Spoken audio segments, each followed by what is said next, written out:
Causes of World War II. Use this PowerPoint to complete the worksheets for the key terms and significant people. Key terms are in red and the significant people are in blue. You can also use PowerPoint to complete your quiz, which you can also find on Google Forms. Please note the United States was not in the initial start of World War II. World War II, September 1939 to September 1945. Most geographically widespread military conflict. Approximately 55 million people died, 40 million more than in World War I. Most countries involved in the war were against the Axis powers, which were made up of Germany, Italy, and Japan. Here are some iconic images from World War II. These are both of U.S. soldiers participating in the Eastern and Western fronts. Treaty of Versailles. So it was signed to end World War I in 1918. It severely punished Germany and is the primary reason most historians believe we had World War II. So, why was it bad? So Germany took full blame for everything. They had to give up all their colonies and land. Much of the original German country before World War I was divided into other countries. They had to pay reparations, which is payments for damages done in other countries, which led to severe economic stress. German money had no value and the people were starving. So their country was already ravished and torn to pieces because of World War I. If you guys remember the trench warfare, we have the introduction of tanks, chemical warfare, aircraft, and heavy artillery and automatic weapons. So many towns were destroyed. Well, it's kind of hard to pay back when your country is destroyed and has no money. So the Great Depression made all of this a million times worse for most of the European countries. Remember, it did not just affect the United States. So that began with the stock market crash.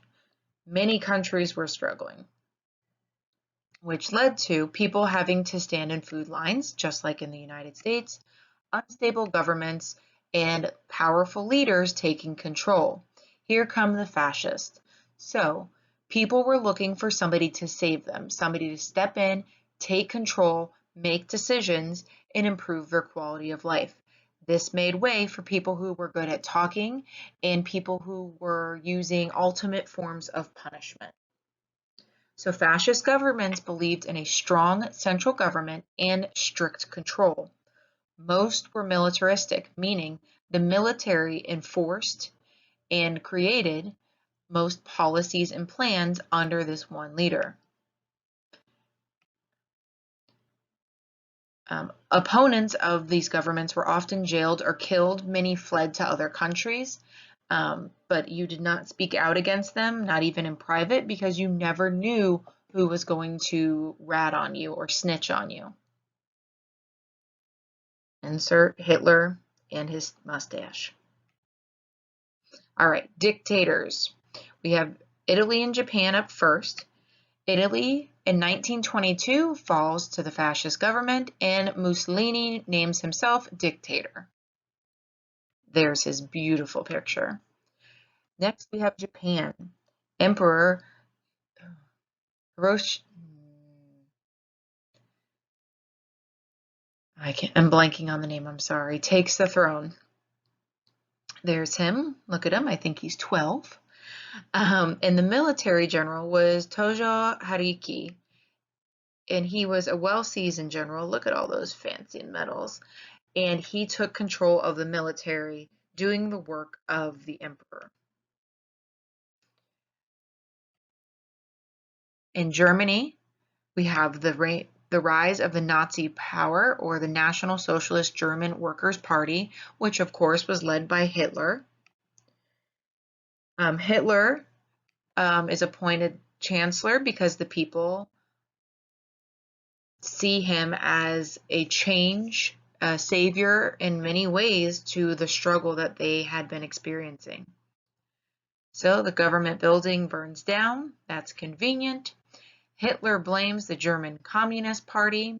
That's ironic.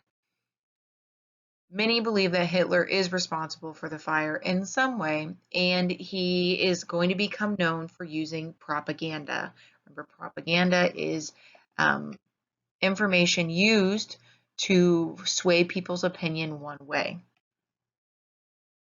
So the Nazi Party is able to take control, and Hitler is able to pass laws without any approval from a legislative body.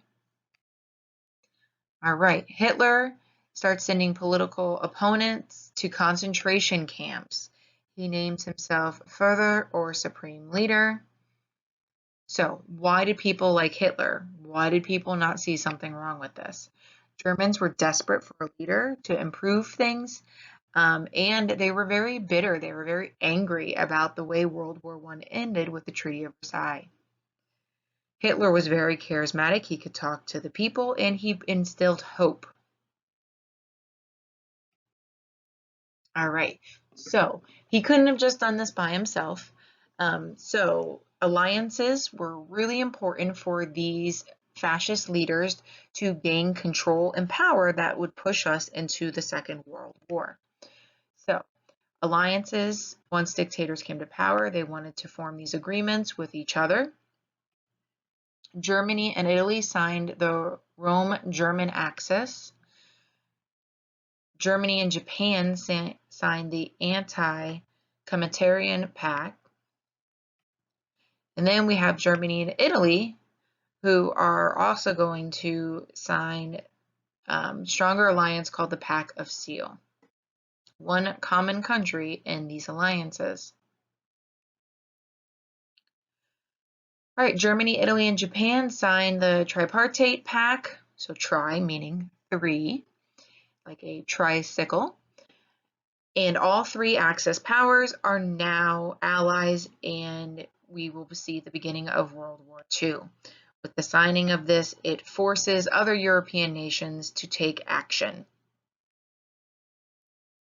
All right, so imperialism. They needed more land and more countries to use their resources. So Japan was super small. They didn't have many natural resources. So to become industrialized, they need to go into other areas. So in 1931, Japan invades Manchuria, a region in China. It's important to note here that the Japanese people were extremely racist towards other Asian countries, particularly Korea and the Chinese. Also within their own country, they were racist to people that they thought didn't meet the idea of proper Japanese culture, much like what was happening in Germany as well. All right, so Japan claims Chinese land and seizes European colonies. So that's a map of where Japan was taking action. Italy also invades Ethiopia in northern Africa, so they will start to grow and control the Mediterranean Sea and all the trade and travel that takes part there. All right, Germany annexes or takes control of Austria. They also take over Czechoslovakia. So annex means to take over a country. It is not a friendly agreement. All right, Germany-Soviet Non-Aggression Pact was signed between Germany and the Soviet Union, Joseph Stalin and Adolf Hitler. So why is this important? If Germany invaded Poland, Hitler does not have to worry about fighting the Soviet Union to the east. So this means they don't have to fight a two-front war. This is super important because Germany didn't have the resources or the money to fight on both borders, giving them security on their eastern border so Soviets aren't going to attack was really important for Germany to start making their way west into other European countries. Great Britain and France promised military support to Poland if Germany ever invaded it. Well, it's going to be the day of reckoning. But shh, Hitler and Stalin also made a secret agreement to invade Poland from the east and west. All right, so why didn't they get stopped? So, appeasement is the policy of making concessions to a dictator in order to avoiding war. So, this is the idea that you should never negotiate in a hostage situation. You should never negotiate with a crazy person. So, France and England believed that if they gave Hitler some of what he wanted, he might not continue pursuing into a full war or into other countries. They were wrong. All right, so the League of Nations was organized after World War I. However, the League of Nations was not able to stop Japan because they were too far away. So the main countries of the League of Nations were in Europe. Japan literally is on the other side of the world. Italy was given economic sanctions when it invaded Ethiopia, but there was no way for the League to enforce it. So it was like, you're in trouble. And then you just get on your phone and you do whatever you want. That's kind of what Italy did. Hitler realized the democratic nations were trying to avoid war, so that made him want to act out stronger, kind of like you guys with your parents. You know, when they don't want to fight and you want something, you keep pushing their buttons until they have no choice but to fight. And that's exactly what Hitler did with the Western countries and eventually the United States.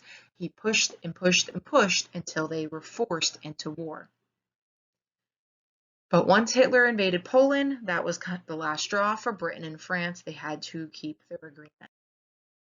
So World War II officially began on September 1st, 1939, when Hitler invades Poland.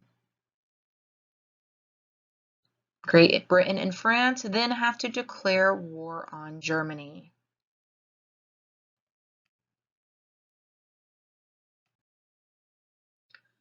All right, so this is just the start of the World War II. Obviously, there's much more that comes with it.